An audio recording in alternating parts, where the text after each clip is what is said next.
जय हिंद दोस्तों, नमस्कार। मैं अभिषेक मतलबी आप सभी का हमारे YouTube चैनल उपकार स्टडी में स्वागत है। दोस्तों आज हम फिर एक नए वीडियो के साथ आए हैं। आज हम लोग पढ़ेंगे डे 26। क्या पढ़ेंगे? आज हम लोग पढ़ेंगे संविधानिक विकास। एक क्वेश्चन रहता है दोस्तों, जैसे कि आपको मालूम है कि हमारा संविधान 26 जनवरी 1950 को लागू हुआ, पर उससे पहले हमारा संविधान 26 जनवरी 1950 को लागू हुआ और हमें ब्रिटिश से आज़ादी कब मिली? 15 अगस्त 1947 को। उससे पहले हमारा जो हमारे देश पर ब्रिटिश का कब्जा था, तो उस समय उनका रूल रेगुलेशन वगैरह चलता था। तो जब हमारे यहाँ शासन कर रहे थे तो उसका अपना एक कानून था, उनका अपने नियम थे। जब हमारा देश पे शासन लगातार मतलब हावी होते गए और सब कब्जा उनके पास चला गया, तो वो कुछ कानून बनाए ताकि भारत के सरकार को या भारत के जनता को अपने कानून के हिसाब से चला सके। तो जैसे हम शॉर्टकट में ही पढ़ेंगे, ज़्यादा डीपली नहीं जाएंगे, हम लोग वही पढ़ेंगे जो इंपॉर्टेंट है एग्जाम के लिए। और कहाँ से क्या पूछता है हम आपके लिए लेके आए हैं, तो आप लोग नोट करते चलिएगा, ठीक है। जैसा कि आप जानते हैं कि रेगुलेटिंग एक्ट 1773 में क्या कहता है, तो गुरुजी यही कहेगा कि 1773 में रेगुलेटिंग एक्ट पूछेगा कि ये चीज कौन से एक्ट में हुआ था। तो याद रखिएगा, सर्वोच्च न्यायालय की जो स्थापना हुई थी, सुप्रीम कोर्ट की स्थापना सर्वप्रथम कलकत्ता में हुई थी 1773 रेगुलेटिंग एक्ट के तहत। समझ में आया? क्वेश्चन यहीं से बस यही निकलेगा कि रेगुलेटिंग एक्ट में किस चीज का प्रावधान, चाहे कौन सा कानून पास किया गया। तो याद रखिएगा, सर्वोच्च न्यायालय की स्थापना रेगुलेटिंग एक्ट 1773 में हुई थी, ठीक है। चाहे ऐसे पूछेगा कि सर्वोच्च न्यायालय की स्थापना कौन से रेगुलेटिंग एक्ट में की गई, तो 1773 में, ठीक है। अब आते हैं 1813 का चार्टर एक्ट। 1813 का चार्टर एक्ट कहता है, इसमें क्या हुआ भाई? तो गुरुजी इसमें कुछ नहीं हुआ। इसमें याद रखिएगा, भारत में जो ईस्ट इंडिया कंपनी था उसके व्यापारिक अधिकार की समाप्ति कर दी गई।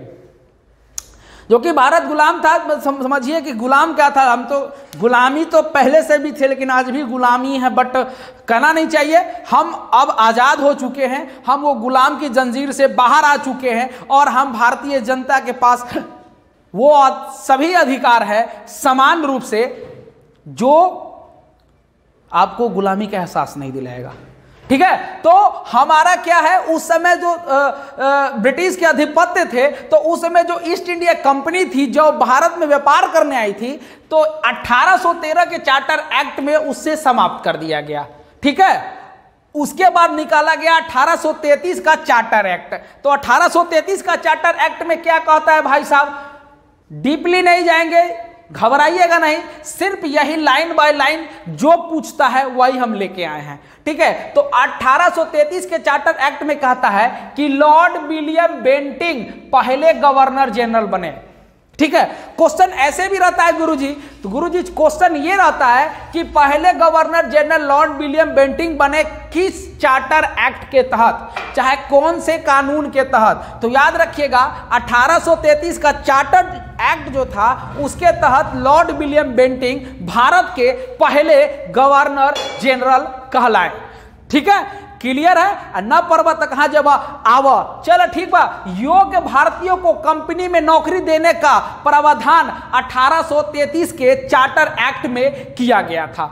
यह भी क्वेश्चन ऐसे पूछेगा कि भारतीय योग्यता के आधार पर भारतीयों को नौकरी देने का प्रावधान कौन से कंपनी अधिनियम या चार्टर अधिनियम के अंदर किया गया, तो 1833 चार्टर एक्ट के अंतर्गत, ठीक है। अब आते हैं 1853 चार्टर एक्ट। इसमें क्या कहता है, तो खुली प्रतियोगिता परीक्षा का प्रारंभ किया गया।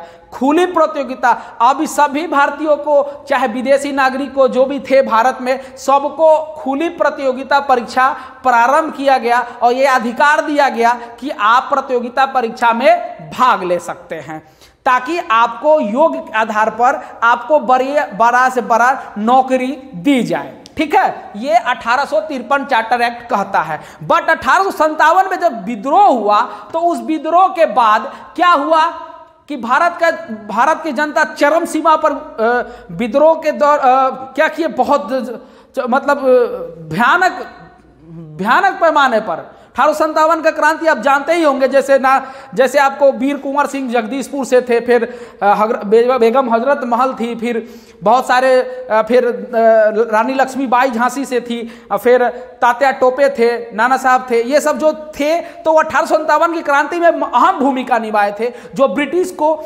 सोचने में मजबूर कर दिया कि भाई अब भारत के आदमी गुलाम नहीं रहेंगे, तो कुछ ना कुछ इसके लिए कानून बनाना जरूरी है। तो ठीक उसी प्रकार 1858 में एक चार्टर एक्ट लाया गया उसी समय, और ईस्ट इंडिया कंपनी का क्या हुआ, शासन समाप्ति कर दी गई। ईस्ट इंडिया कंपनी का क्या हुआ, शासन को समाप्त किया गया। अब ईस्ट इंडिया कंपनी भारत पर राज नहीं करेगा, अब सीधा आधिपत्य किसके पास चला गया, तो ब्रिटिश क्राउन के पास चला गया। ब्रिटिश की महारानी को ही भारत की सामग्री के रूप में नियुक्त किया गया, और अब वही वहां से भारत का शासन चलाएंगी। अब ईस्ट इंडिया कंपनी नहीं चलाएगा। यह कब कहता है, 1858 में। ठीक है, यह पूछता है कि ब्रिटिश क्राउन के हाथों में कब भारत का शासन चला गया, तो 1858 के चार्टर एक्ट में। यह हमेशा याद रखिएगा, अगर नहीं याद रखिएगा तो भूलिएगा। सबसे ज्यादा बार पूछे जाने वाला सवाल यही है। ठीक है, अब गवर्नर जनरल को जब भारत सरकार का अधिनियम, शासन अधिनियम जब क्राउन के पास चला जाता है तो क्या होता है, पहले गवर्नर जनरल जो थे उसको गवर्नर जनरल का नाम हटाकर वायसराय रख दिया गया। उनको क्या दिया गया, उपाधि वायसराय। ठीक, जब वायसराय हुआ तो भारत के पहले वायसराय कौन बने, लॉर्ड कैनिंग। क्लियर है। क्वेश्चन ऐसे पूछेगा, MBBI लिख लीजिए, क्वेश्चन ये रहेगा, प्रथम वायसराय कौन थे, तो लॉर्ड कैनिंग भारत के प्रथम वायसराय थे। जैसा कि आप जानते हैं कि भारत का प्रथम governor general lord William Bentinck थे, तो गवर्नर जनरल को खत्म कर वायसराय बनाया गया और प्रथम वायसराय लॉर्ड कैनिंग रहे। तो ये दोनों चीज याद रखिएगा, प्रथम governor general lord William Bentinck और प्रथम वायसराय लॉर्ड कैनिंग रहेगा। ठीक है, आगे आते हैं। अब देखते हैं 1909 के मार्लो मिंटो सुधार। जी हां दोस्तों, ये मार्लो मिंटो सुधार में हौले आराम से कहीं नहीं जाइए, बनल रहिए मेरे वीडियो के साथ, मजा तो है भी ना करेगा जी, नहीं है तो कहा लिख लो बाबू, ये तो नोट कर, कहने सुनलन ना, लिख लो भाई, बहुत पछताइएगा आप लोग। कहला कि एग्जाम जब आएगा ना तो इसी सब से टाइप का क्वेश्चन रहेगा, मजा आएगा, कहेगा हम तो पढ़े हैं सर से। ठीक है, तो मजा आएगा। तो क्या है कि मार्लो मिंटो सुधार में क्या हुआ कि प्रथम पृथक निर्वाचन की पद्धति, मतलब पृथक निर्वाचन मंडली स्टार्ट किया। मार्लो मिंटो सुधार कहता है कि अब जाति, वर्ग और हितों के आधार पर सभी का पृथकीकरण कर दिया जाए, अलग कर दिया जाए और सभी को चुनाव निर्वाचन करने का अधिकार दिया जाए। किस आधार पर, जाति के आधार पर, वर्ग के आधार पर और हित के आधार पर पृथक निर्वाचन दिया जाए। ठीक है, फिर दूसरा कहता है संसदीय शासन की व्यवस्था का परिचय इसी अधिनियम में दिया गया। किसमें, 1909 के मार्लो मिंटो सुधार अधिनियम। फिर आते हैं 1919 में मॉन्टेग्यू चेम्सफोर्ड प्रांतों में द्वैध शासन की शुरुआत की गई। प्रांतों में की गई क्या, द्वैध शासन की शुरुआत। क्वेश्चन पूछेगा कि प्रांतों में द्वैध शासन की शुरुआत कब की गई, तो याद रखिएगा मेरे गुरुजी, मेरे भाई साहब याद रखिएगा, 1919 के मॉन्टेग्यू चेम्सफोर्ड 1919 के कानून के तहत प्रांतों में द्वैध शासन की शुरुआत की गई। ठीक है, अब आते हैं 1923 का साइमन कमीशन, गो बैक, याद आया? जी हां, लाला लाजपत राय, साइमन कमीशन, ये भाई महानुभाव महापुरुष, इन्होंने ही साइमन कमीशन गो बैक का नारा दिया, जिन कारण उन्हें सर पर लाठी लगा और लाठी लगने के बाद वो इंजर्ड हो गए, उनकी अस्पताल में मौत, मतलब शहीद हो गए वो। ठीक है, तो ये साइमन कमीशन गो बैक का नारा ही देने के समय। ठीक है, तो यही साइमन कमीशन जिसके अंतर्गत क्या प्रावधान किया गया, तो बर्मा को भारत से अलग किया गया। सबसे पहले कहा गया कि बर्मा, भाई साहब जो बर्मा देश है, म्यांमार जो भी देश है, उनको भारत साइमन कमीशन 1930 के रिपोर्ट के अनुसार बर्मा को भारत से अलग किया गया। खैर ये अलग 1937 में पूर्ण रूप से हुए, याद रखिएगा 37 में बर्मा अलग पूर्ण रूप से 1937 में हुए, लेकिन इस रिपोर्ट में पहले ही साइमन कमीशन रिपोर्ट ने कह दिया कि बर्मा को भारत से अलग किया जाए। ठीक है, अब आते हैं, अगला है प्रांतों में उत्तरदायी शासन। अब प्रांतों को भी उत्तरदायी शासन की शक्ति क्या सुविधा दी जाए। उच्च न्यायालय को भारत सरकार के अधीन, जो उच्च न्यायालय है उसको भारत सरकार के अधीन रखा जाए। कौन कहता है? साइमन कमीशन रिपोर्ट कहता है। ठीक है, अब आते हैं भारतीय शासन अधिनियम 1935, भारत सरकार अधिनियम 1935। इसमें क्या है कि संघीय न्यायालय की व्यवस्था की जाए। तो संघीय न्यायालय क्या होगा? जो संघीय न्यायालय उसकी व्यवस्था की जाए, किया जाना है किसके अंतर्गत? भारतीय शासन अधिनियम 1935 के अंतर्गत। अगला आते हैं केंद्रीय स्तर पर द्वैध शासन का शुरुआत।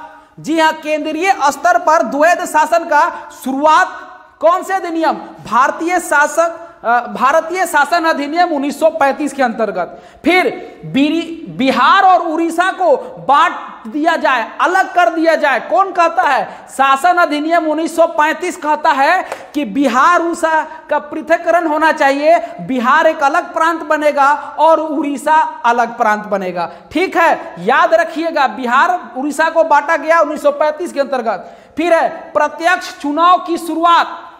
क्या है भाई? प्रत्यक्ष चुनाव की शुरुआत भारतीय शासन अधिनियम 1935 के अंतर्गत किया गया। ठीक है, अब आते हैं कुछ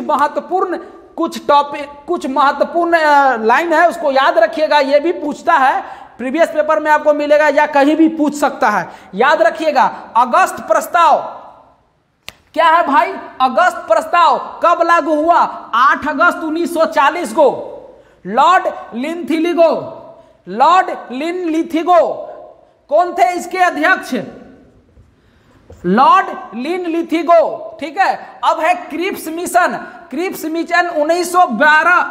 मार्च 1942 में क्रिप्स मिशन भारत आया। इसके अध्यक्ष थे स्टैफोर्ड क्रिप्स। कौन थे? Stafford Cripps. अगला आते हैं CR formula, CR formula, Chakravarti Raja Gopali formula. इनको कहा जाता है चक्रवर्ती राजा गोपालाचारी फॉर्मूला। इन्होंने कहा था कि कांग्रेस और मुस्लिम लीग का संबंध को हल किया जा सकता है। इसके लिए चक्रवर्ती राजा गोपालाचारी ने अपना एक CR फॉर्मूला पेश किया था। कब किया? 10 जुलाई 1944 को। कब किया? 10 जुलाई 1944 को, याद रखिएगा। फिर आता है वेवेल योजना। लॉर्ड वेवेल द्वारा या इसे शिमला सम्मेलन भी कहते हैं। कब किया गया? 14 जून 1945 को शिमला सम्मेलन या वेवेल योजना प्रस्ताव पारित हुआ। उसके बाद भारत सरकार 1947 में भारत को आजाद कर दिया गया। 15 अगस्त को संविधान बनाया गया, जो 2 बार से 11 महीना 18 दिन लगा। 26 जनवरी 1950 को लागू किया गया। उस समय से हमारा सरकार, हमारी जनता सरकार के प्रति बड़ा आभारी है। भाई आप लोग बहुत बढ़िया काम करते हैं। ये रहा मेरा वीडियो। आप लोग को कैसा लगा प्लीज कमेंट जरूर कीजिएगा। मेरे चैनल पर नए हैं तो प्लीज लाइक शेयर कमेंट कीजिएगा और बेल आइकन बजा दीजिएगा। मेरे यूट्यूब पे सब वीडियो बेल आइकन में पड़ा है, आप लोग देखिएगा। तब तक मिलते हैं अगले वीडियो में, तब तक के लिए जय हिंद, नमस्कार।